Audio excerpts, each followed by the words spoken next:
Hello, Drunk Theology fans. Good to be back again. It is almost October, and we have had a nice and pleasant September. I think that the weather's been fabulous. Today, we're actually going to have a heat wave.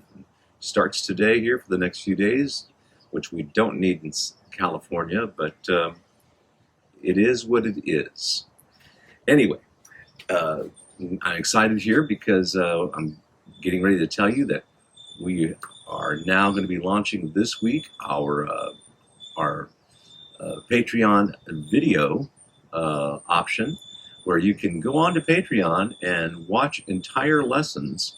As you join and become a supporter of the Drunk Theology channel. The Patreon information will be posted later at the end of this segment, from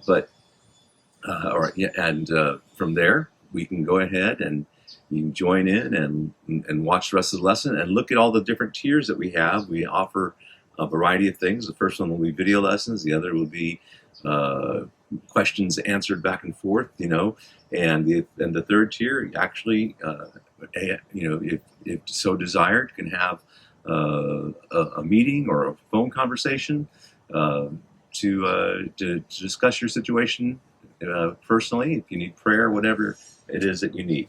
Anyway, excited about that. So just continue listening to this lesson here, and at the end of this segment, you will go ahead and be directed to Patreon.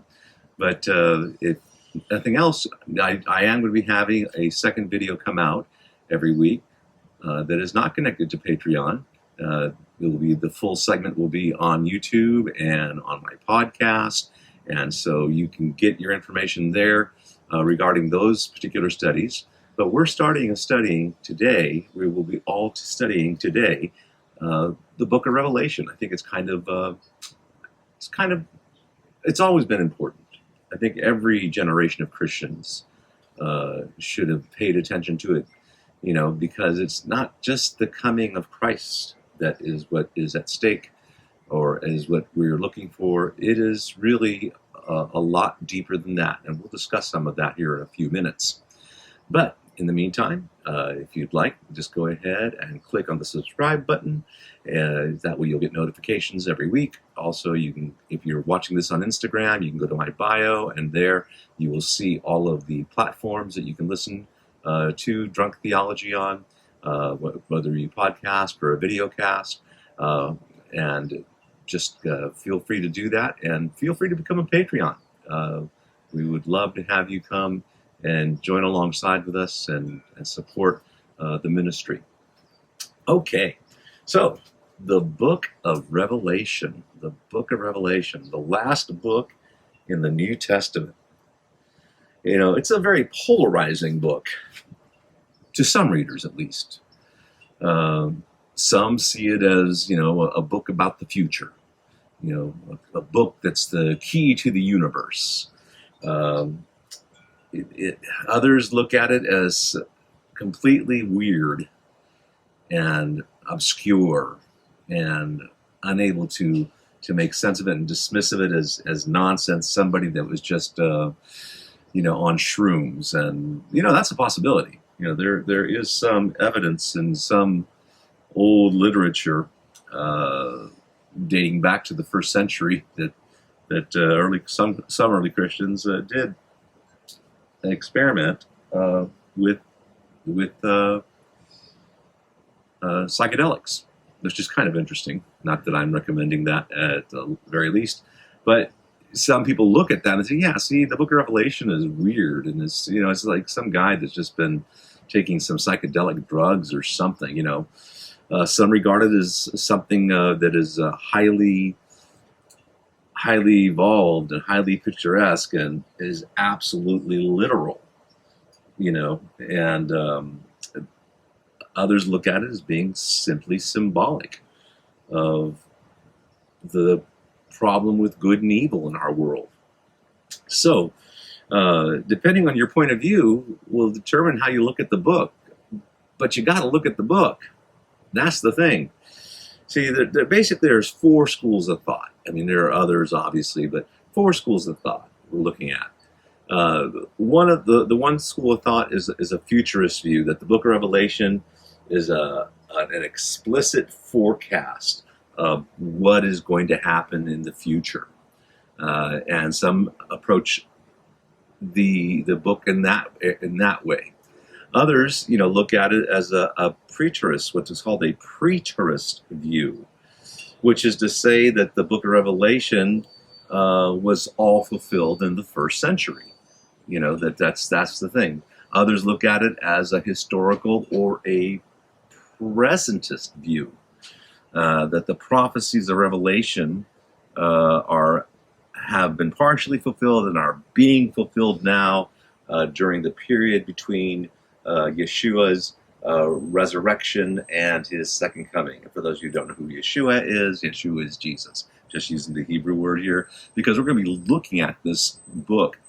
I mean, I have taught the Book of Revelation. I have complete series. In fact, I may even put one of my complete series of Revelation that I did, I think, in 2006. That's the last time I did a complete teaching. I may put that up for free on Patreon for download, if everything can be located on that particular one. But I've taught the Book of Revelation completely from one chapter to the end, 1 through 22, at least four times in the course of my ministry. And obviously I have preached selected items out of it and what have you.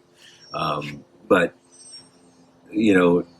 this time is what excites me about this time is that having taken the last 10 years of essentially a sabbatical, from being in a lead position in a church, being able to take time to just get alone with God and reassess what is ministry and what is my ministry in particular, because there is no one definition of ministry. I hate when people do that. Just quickly, a dear friend of mine who was a chaplain at a homeless shelter, was told by his people in his denomination, that led his denomination, that he wasn't in ministry really. And it's kind of like, no. So there's no one definition. So there's a basic foundational, but how it fleshes out, that's completely different. So that's one thing I've been assessing. One of the things that one of the legs of that journey for me here in the last 10 years has been that of just going back to my Jewish roots, through my family on my dad's side, and studying things from a Hebrew perspective. And my gosh, when you really study it out from the church, early church, we left in the first century, toward the end of the first century, beginning of the second century, we quickly left the precepts of Judaism, which was like, no, you don't do that. Because without Judaism, the New Testament just becomes a myth. But unfortunately, for a lot of people, it has. Even modern-day Christians. So we have to look at this, from a Hebrew perspective, and that's what I'm excited about, looking at it from a Hebrew, Jewish, Messianic Jewish perspective, maybe you would call it. But anyway, the historical, the present list, people thinking that it's going to the books about the fulfillment of prophecies from the time Jesus resurrected till the time he returns, and that this is all taking place over a 2,000 plus year period. Then there's the idealist view, and the idealist view looks at the Book of Revelation, doesn't refer to it as a history, but rather as an allegory of the conflict between good and evil, between order and chaos, to use Jordan Peterson's language. That's the way they view the Book of Revelation as a Christian. This is just an analogy or an allegory of how things are. Then to add to the confusion is that when you read commentaries, sometimes the commentator is actually taking 2 or 3 different approaches at once, which I understand. I got to be honest with you. I understand because you're dealing with prophecy. And for people to say, this is definitely what it is, you're nuts.